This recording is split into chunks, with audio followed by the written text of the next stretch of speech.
জয় গুরু, সুপ্রভাত, হরি ওম। ও অখণ্ড সংহিতা বা অখণ্ড মণ্ডলেশ্বর শ্রী শ্রীমৎ স্বামী স্বরূপানন্দ পরমহংসদেবের অমৃতময় উপদেশবাণী, দ্বাবিংশ খণ্ড। ধর্মচর্চায় অসংযম।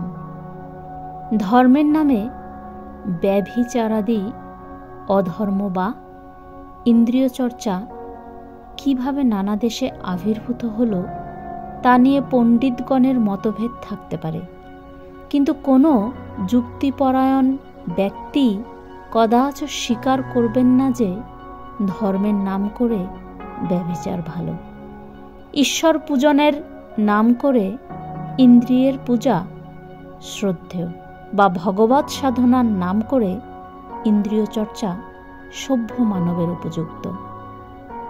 প্রজনন শক্তিকে আদিযুগ থেকেই মানুষেরা খুব সম্ভ্রম, ভয়, বিস্ময়, চমৎকারিত্ব ও কৌতূহল সহকারে দেখে এসেছে।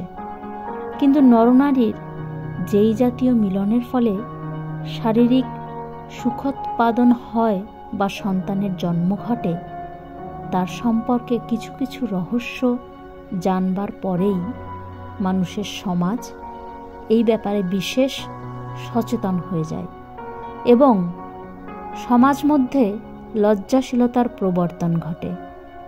তারপর থেকে ধর্মকে ইন্দ্রিয় সেবা থেকে মানুষ চিরকাল দূরে রেখে এসেছে।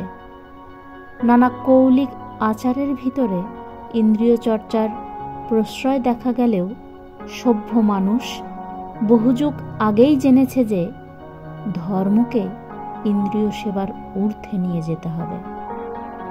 হরি ওম।